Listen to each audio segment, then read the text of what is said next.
Alright, good evening, Universe, once again. Welcome to another episode in our first series of Living Things. Today we are going to be discussing endoplasmic reticulum as a cell structure and also explore its function. But before we dive right in, please endeavor to subscribe to our channel and click on the notification so that you can get informed whenever we drop content like this. Alright, good. Now, in our previous lecture, we explored the nucleus. Now, I'm going to start from there to dive right into what we want to do. The structure you see right here, these two structures right here, they are called the endoplasmic reticulum. They are called the endoplasmic reticulum. But this right here is the smooth endoplasmic reticulum, while this, as you can see, is the rough endoplasmic reticulum. By visualizing it, you see that that's rough. That's more organized. This is more organized. This is kind of neat. Yeah. But scientifically, as a biologist, you should understand that the raw endoplasmic reticulum, also called the granulated reticulum, are you there now? Is rough due to the presence of what? Of ribosomes dispersed around its membrane. So all these red things here that makes it rough are ribosomes. So they are rough because they contain ribosomes. They have ribosomes. So I'm just writing there, rough endoplasmic reticulum, they possess ribosomes. But you can see the smooth endoplasmic reticulum, there are no ribosomes, and that's why they call it agranulated reticulum. So we have the granulated reticulum, which is the smooth endoplasmic reticulum. The granulated reticulum, which is the rough endoplasmic reticulum, and then you have the smooth endoplasmic reticulum, which are the granulated. You know, as biology, whenever you hear the word as something, means absence of. Alright, good. Now, so the first thing we could see from the smooth endoplasmic reticulum there is that they lack ribosomes. They lack ribosomes.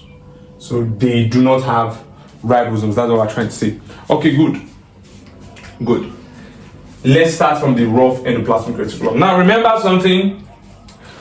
One of the things we said the chromatin can do is to help convert DNA, right, into RNA, and the RNA is transported out. Okay, good.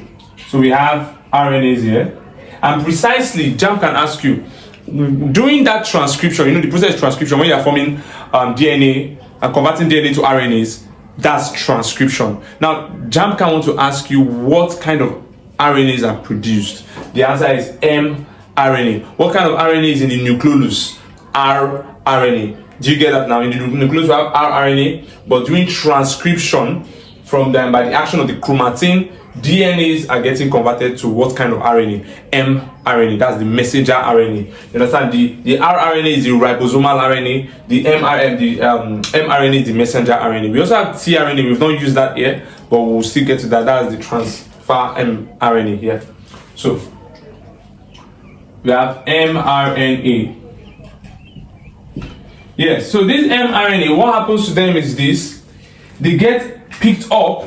This mRNA gets picked up, this mRNA here, it gets picked up by the ribosomes present on the membrane of the rough endoplasmic reticulum. So when these ribosomes pick up the mRNA, they form proteins.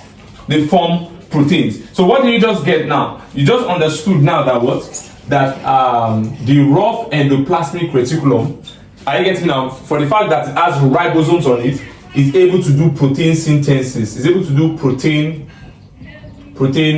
synthesis.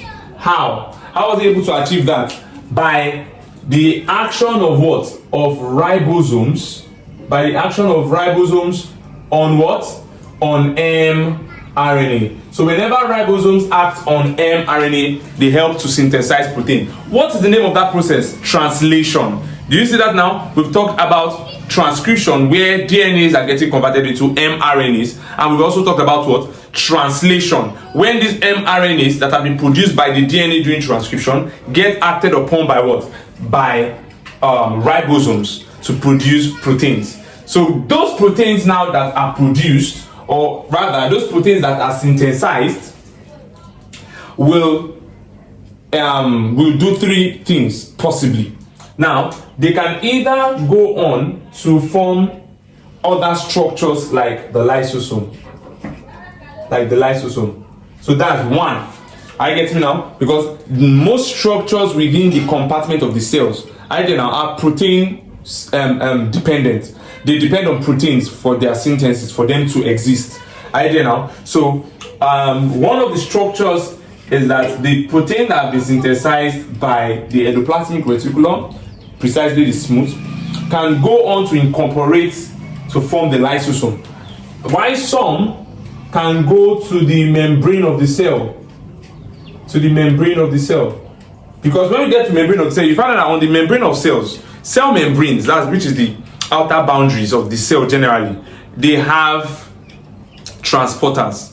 They have proteins, integral proteins and all, but we'll get there. Let's not rush that, right? So the point is, the protein synthesized during this translation process, where mRNA is acted upon by ribosomes, can either be used or incorporated into formation of the lysosome, or can go into the membranes, either now of the cell or other structures within the cell. Are you getting now? And another thing again that can be done to them is that they can be excreted. Yes, they can also be excreted. Yeah. Either now, they could also be excreted. After being excreted, then that's then being removed from the cytoplasm of the cell. Okay, and that's one for that one.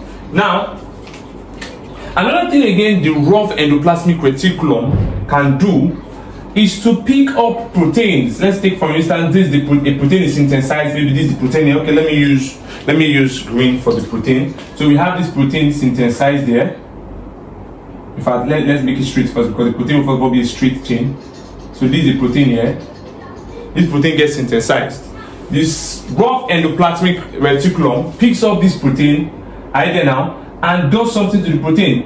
While the protein was linear, that's straight in chain, when you get into the rough endoplasmic reticulum, the endoplasmic reticulum performs the function of folding it. So you can see that now it gets in, then now you can see it's folded. So that's another function of the rough endoplasmic reticulum. Folding of proteins. Somebody will ask now, as a JAMBite, what's the significance of folding proteins? I get it now. Even JAMB can ask, which of the following is significant for the folding of protein, or which of the following is a function of the endoplasmic reticulum? Now, either you see folding of proteins, which is one of the rare options that students are conversant with, or you see activation of protein. Now, what am I trying to tell you there? When protein gets folded into three-dimensional structures, that's when they get activated to be able to perform the different functions they are meant to perform. So, in essence, what we are trying to say here is that when the proteins are produced by the action of mRNA and ribosomes on each other, ribosome acts on the mRNA, produce the straight chain protein. This straight chain protein is also folded into three-dimensional structure by the rough endoplasmic reticulum, giving you the next function, and that's what activates the protein. Now, another interesting thing the rough endoplasmic reticulum can do is that it can pick up this folded protein and add a conjugate, a sugar conjugate to it. Now, when they ask you what a conjugate is just another biological molecules that's combined structurally with a protein. Now, this is what we're trying to say. So imagine we have this protein molecule here that has been folded now, and we want it to perform other functions. Are you there now? Maybe in signaling pathways and all those things, but now you don't need to know about that. You have this protein here. Are you there now?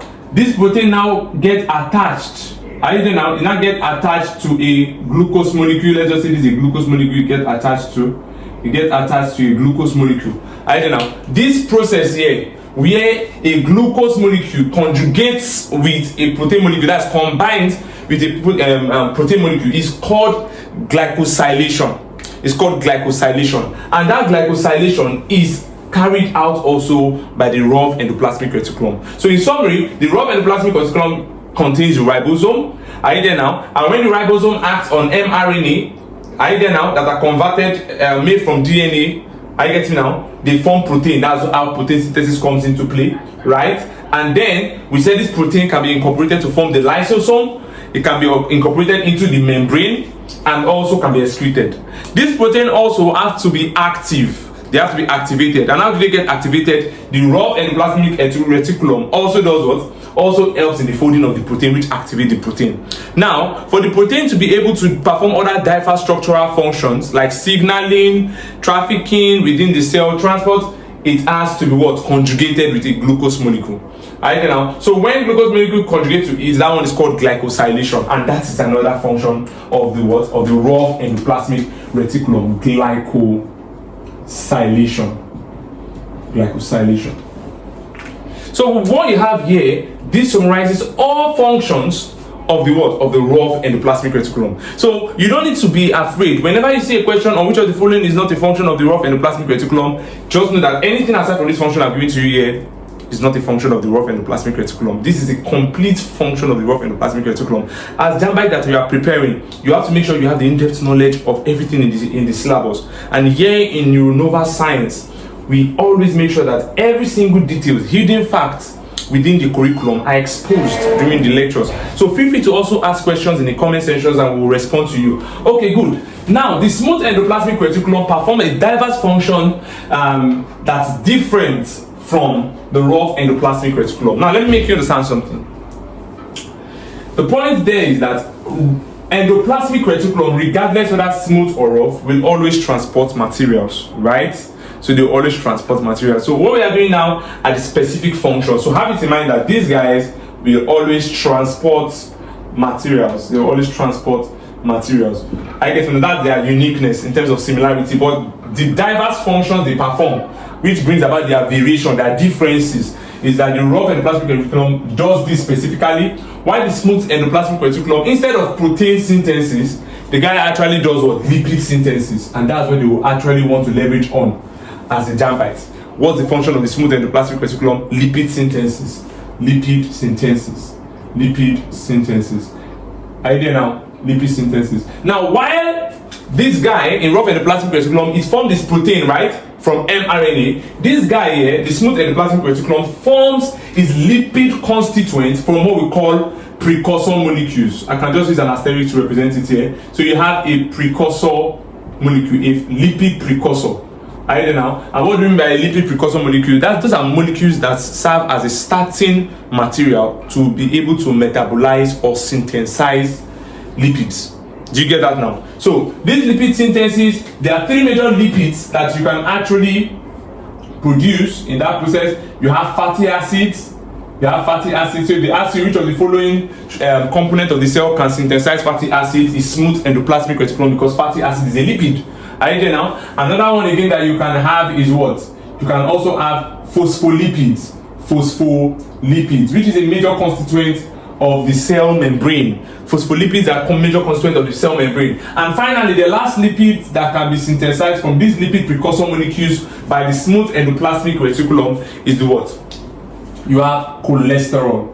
Cholesterol, which is a major part. In fact, cholesterol is very useful. It forms a major part of your gonads, of your reproductive component or hormones generally. That is estrogen, or what you call estradiol. So they are major component of that. This serve as a starting material to produce or synthesize those your reproductive materials. Now, that's cholesterol for you. Another thing again that you have that smooth endoplasmic reticulum does, specific to smooth endoplasmic reticulum, is that these guys can perform the function of forming glucose from glycogen. See it now? Forming glucose from glycogen. Now, JAMB knows that many students might not be able to know what this thing stands for in terms of single word. So you might not get a question and you won't see where they write forming glucose from glycogen. You understand now? Rather, they'll just tell you gluconeogenesis. Gluconeogenesis. So that's another function. Let me put it there. That's another way of making this statement, forming glucose from glycogen. You just say, oh, it performed the function of what? Glucogenolysis. So you have the glucogenolysis. So in that case there, we want to form glucose from glycogen. Do you get the concept now? So one thing is that during the formation of glucose, right, from glycogen, it actually usually passes through a particular phase.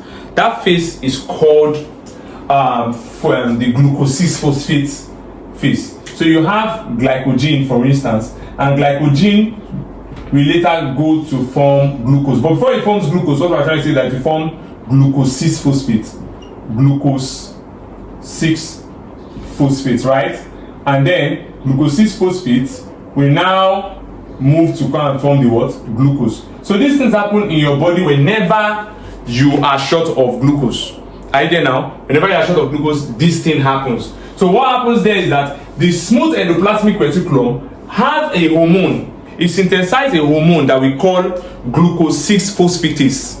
Now that's glucose-6-phosphatase. Whenever you hear the word ACE, that's an enzyme. I guess now. So it has an enzyme, and that enzyme tends to enable the ripping off of these 6 phosphates. It removes the phosphate so that you can have the glucose left. So glucose has been produced. That's why we said forming glucose from glycogen. Now we have a clearer picture of how that happens, and the name of that process is what? Glucogenolysis.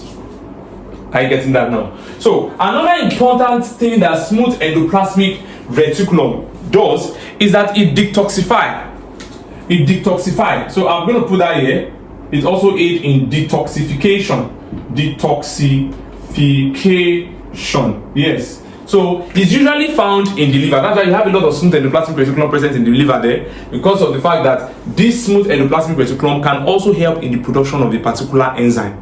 And what's that enzyme called? CYP450. Big word, right? Big word. CYP450. When you check your curriculum, you see that these things are things you're supposed to know. Now, CYP450 is also called cytochrome P450. And what's the basic thing this guy does? Metabolize materials. So when you take in drugs, either now when you have toxins in your body, either now, so you have drugs, you have toxins, this guy enables the conversion of these things into inactive form. I get me now. So that's the process that we call biotransformation.